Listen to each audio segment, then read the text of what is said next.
Is that the cancer guy? Oh, is he doing videos now? I hope he doesn't talk about his cancer again. Does he always have to bring up the fact that he had brain cancer? Wait a second, that guy has cancer? Yeah, I guess he had brain cancer last year and now he tries to be funny about it? I bet he's faking it. Yeah, that's what I thought. Honestly, I don't like that he beat it. I thought he was funnier when he had cancer. Yeah, there's nothing funny about beating cancer. Yeah, my great-grandpa's aunt's best friend's cousin had a really bad cough once, so I actually find his cancer jokes pretty offensive. Yeah. Anyways. And the opening sketch was brought to you in part by things I've read about myself on the internet. Hi everyone, and welcome back to another YouTube video. My name is Jacob Andrew Sharp, and today we've got a doozy of a video for you.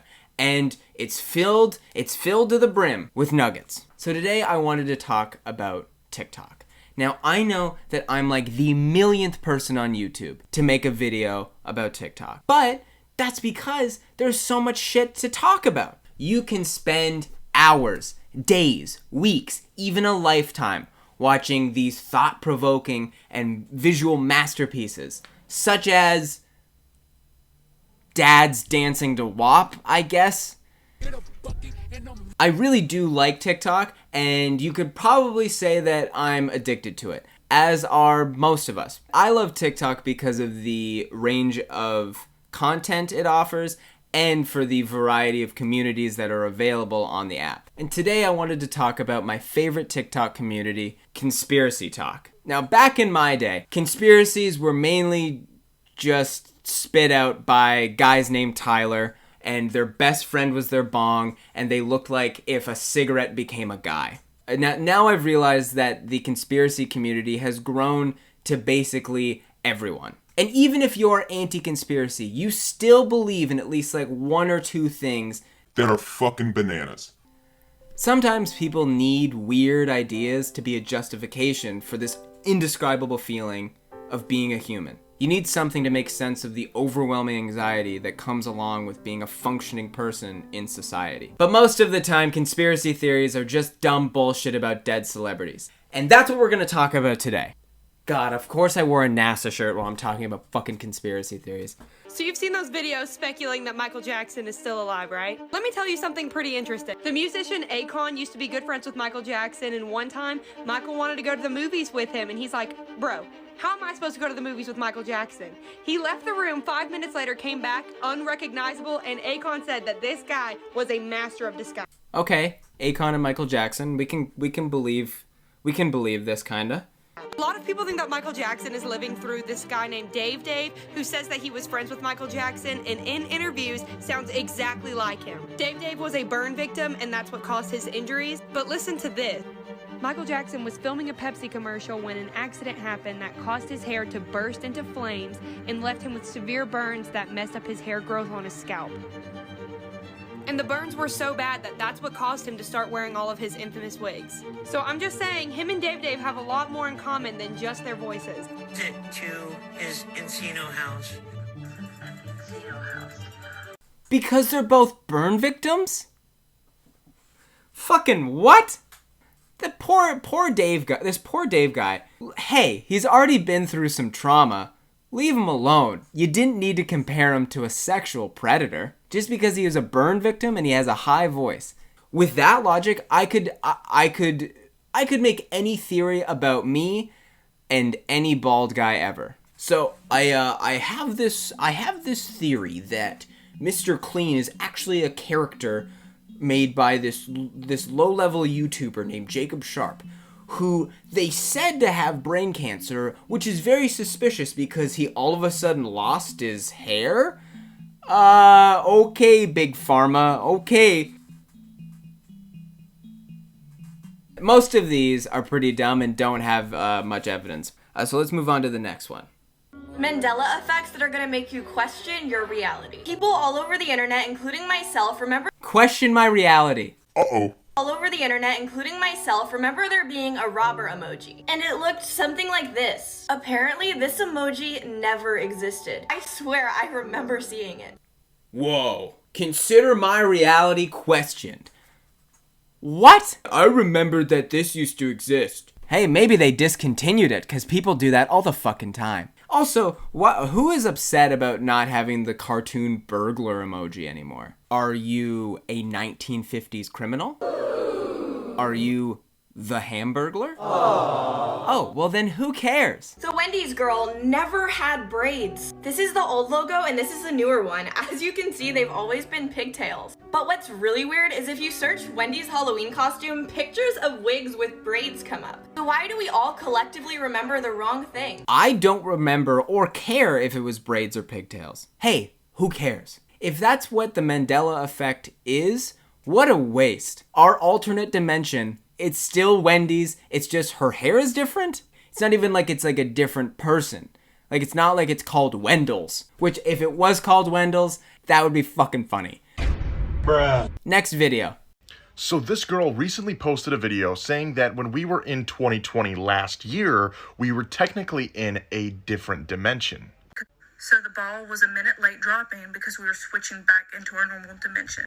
And that's why, like you just heard, the ball was late dropping. And now there is some more things coming up that back this up. If you ask Siri, how many days until 2021? Hold on.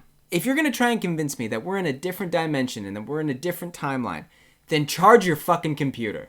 Like, of course your laptop isn't charged. Nothing says I believe in an alternate universe like your shit not working. If you ask Siri, how many days until 2021?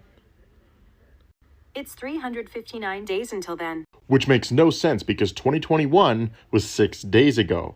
But now if you type it on Google, how many days until 2021? It says 3 hours and 24 minutes. Also, if you use this Christmas countdown, it says Christmas is in 53 days. So how is time so screwed up right now? Man. He brought up a filter? I love how all of the evidence is just, the reason we're in a different dimension is because Siri doesn't really know what day it is. Alright, sure. 2020, it has 4.7 million likes. So maybe this is a theory. Like, and I get it. I get that. Like, I would want this to be true. Like, I would absolutely love if there's another dimension out there where I don't lose my job and get brain cancer. That'd be cool. But, you know, this is just another thing to help people justify the horrible shit that happened this year. But it's going to be okay, everybody, because this year is going to be completely different than last year.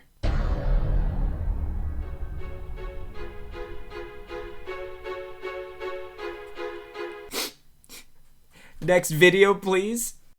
You guys, I think that Howie Mandel is being held captive. This might sound crazy, but in a recent TikTok video, Howie Mandel took out a random paper bag and labeled it shoe stuff, essentially making a DIY project. But this video is full of secret messages. Just in case he is actually being held captive, please signal boost his video, comment, follow, do whatever you can. You can see in this video that he's wearing a lifeguard hoodie, and on that hoodie, it gives away where he lives, Santa Monica. But also in this video, he points to the letters SOS in a triangle. And even though I'm being held captive, I'm allowed to make arts and crafts videos, and I'm gonna use this opportunity to tell the world that I'm being held captive? What person would kidnap somebody and be like, all right, I wanna see your scissor and glue skills.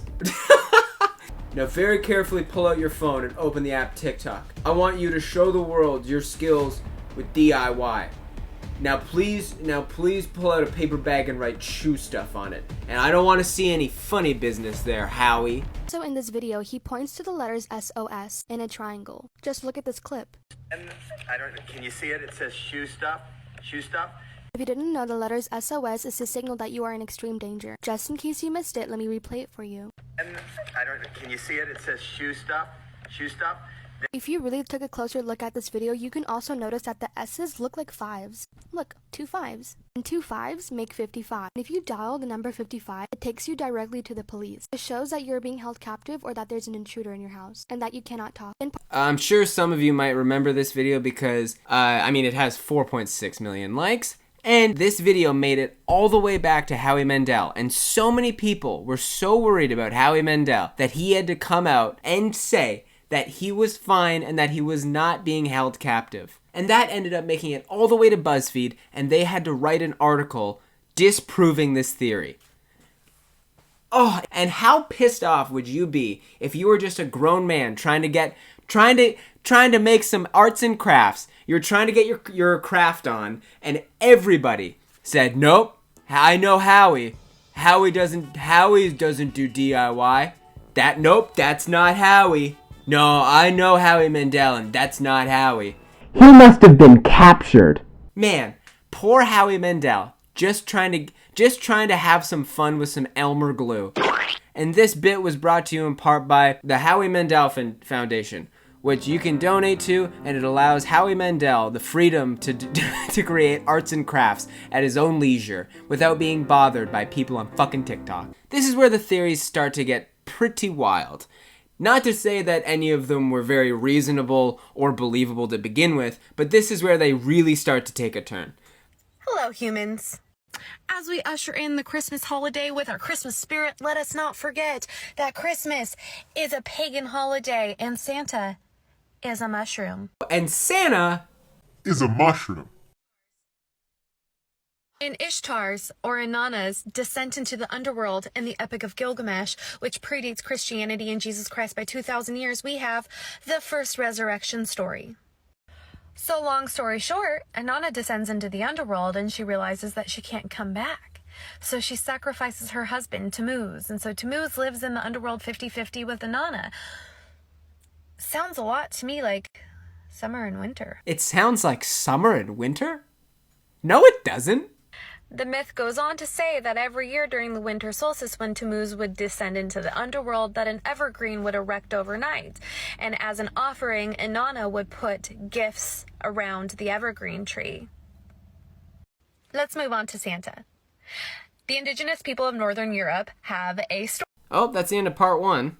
Oh, obviously, it's a two-parter. The indigenous people of Northern Europe have a story of shamans, because they were polytheistic, and shamans would come every winter solstice and they would drop presents, not presents, presents, down the chimney because the door would be snowed in. And these presents would be the Amanita muscaria. They would drop presents, not presents. Presents, not presents with a T, presents with a C. One of the main points of her theory is based on wordplay. If you were a kid on Christmas Day and you woke up and you opened good energy, could you imagine being a kid and opening up a fucking vibe? Oh, that would make you so mad. Now, where did the elves come in? Well, if you know anything about DMT or psychedelic mushrooms of any sort, you know that people often report seeing elves or dwarves. Well, Amanda, what about the reindeer? Google caribou and psychedelic mushrooms. All right. Hell yeah, DMT and psychedelic mushrooms. Okay. All right, I get you now. We're on that Joe Rogan shit now. Okay. No. Now I get it. Now I really get it. This is what Christmas is really about. It's about Joe Rogan. DMT, you can keep your red and green and your Christmas decorations, and you can keep your tree toppers and your Christmas trees. My Christmas tree is just gonna be a huge Jeep Wrangler. And what I'm decorating my Jeep Wrangler with? Tap out shirts. Because we're all doing DMT, and this is brought to you in part by Hallmark, a very merry Joe Rogan Experience Christmas. So I've been inspired by this video to come up with different mushroom and Christmas movie crossovers that we could do. And I think that her and I could take these ideas and pitch them to Hollywood, and then we could get the actual story, the true story of Santa Claus being a mushroom. We could broadcast it to the masses, and then everyone would know the true story of Santa Claus being a fucking mushroom. Here are my movie ideas. How the Porcini Stole Christmas. Tim Allen starring in The Mushroom. Kurt Russell starring in The Mushroom Chronicles. Shiitake All the Way. Cremini with the Cranks. Office Sauté Party. Black Truffle Christmas. Rudolph the Red-Capped Rishi. A Year Without Toadstools. Oysters Alone 2. Lost in Inoki. Vince Vaughn in Fred Caps. And lastly, my personal favorite, The Portobello Express. That's all. These are all the conspiracy theories I wanted to cover today. Let me know if there's any that maybe you've seen on the internet that make no fucking sense. I hope everyone learned a lot. You probably didn't. But thanks for watching the video, and I hope you enjoy. You can also go watch my podcast, the Mr. Friendship Podcast. Also, please comment down below any Christmas mushroom movies that I might have missed. Oh, what's this? A late Christmas present. Let's open it up and see what's inside. Sending positive vibes. Mushroom Santa, you got me again. Bye, everybody. Bye.